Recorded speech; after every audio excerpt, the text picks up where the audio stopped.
আসসালামু আলাইকুম। সম্মানিত দর্শক শ্রোতা, আশা করছি আপনারা সবাই ভালো আছেন।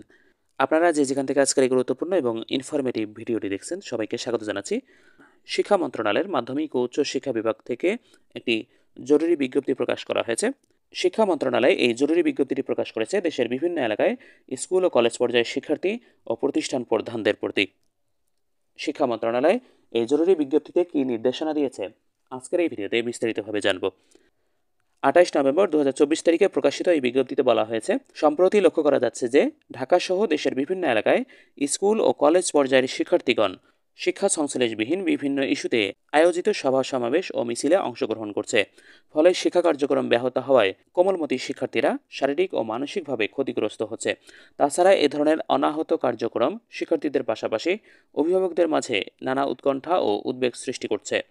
বর্ণিত প্রেক্ষাপটে শিক্ষার্থীগণকে শিক্ষামুখী বা শ্রেণীমুখী রাখা এবং বিভিন্ন ধরনের কো-কারিকুলার কার্যক্রমে ব্যাপকভাবে সম্পৃক্ত রাখতে হবে।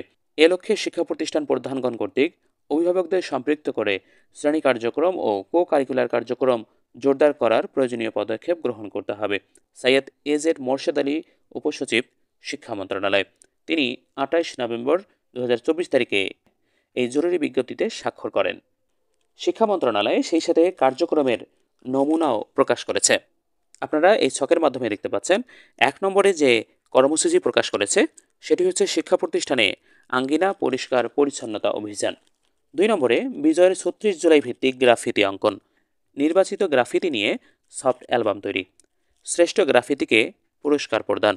৩ নম্বরে ক্রান্তিকালে তারুণ্য দুর্জয় ভিত্তিক থিম সং তৈরি ও শিক্ষা প্রতিষ্ঠানে পরিবেশন, সফট অ্যালবাম তৈরি, শ্রেষ্ঠ থিম সংকে পুরস্কার প্রদান। ৪ নম্বরে গার্লস স্কুল ও কলেজে পার্সোনাল হাইজিন বিষয়ক প্রশিক্ষণ। ৫ নম্বরে জাতীয় দিবস, আনুষ্ঠানিক তারুণ্য কুচকাওয়াজ, বিএনসিসি স্কাউট রোভার সহযোগিতা।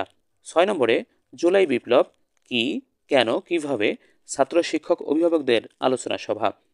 ৭ নম্বরে তরুণ চোখে নৈসর্গ দর্শন, শিক্ষা প্রতিষ্ঠানের নিকটস্থ নান্দনিক স্থান যেমন নদী তীর, চর, উপকূল, পাহাড়, টিলা, ফসলি মাঠ, দলবদ্ধ ভ্রমণ ইত্যাদি। ৮ নম্বরে বলছে, দেশের সকল শিক্ষা প্রতিষ্ঠানে তারুণ্য উৎসব ২৫কে আনন্দময় করতে শিক্ষা প্রতিষ্ঠানে ক্রিকেট টুর্নামেন্ট, ভলিবল বা ফুটবল খেলার আয়োজন। ৯ নম্বরে বলা হয়েছে, তরুণদের উদ্যোক্তা কর্মী হিসেবে আগ্রহী করতে জেনজি এন্ট্রিপ্রেনিউয়ার শীর্ষক বিতর্ক প্রতিযোগিতা আয়োজন। সম্মানিত দর্শক শ্রোতা, আজকের এই গুরুত্বপূর্ণ এবং ইনফরমেটিভ ভিডিওটি পর্যন্তই। এই ধরনের শিক্ষক ও শিক্ষাবান্ধব নিউজগুলো প্রতিদিনই আমাদের এই চ্যানেলে আপলোড করা হচ্ছে, তাই সেই আপডেটগুলো মিস করতে না চাইলে এখনই চ্যানেলটি সাবস্ক্রাইব করুন এবং পাশে থাকা বেল আইকনটিকে অন করে দিন। আপনারা সবাই ভালো থাকবেন, সুস্থ থাকবেন। দেখা হবে পরবর্তী ভিডিওতে। আল্লাহ হাফেজ।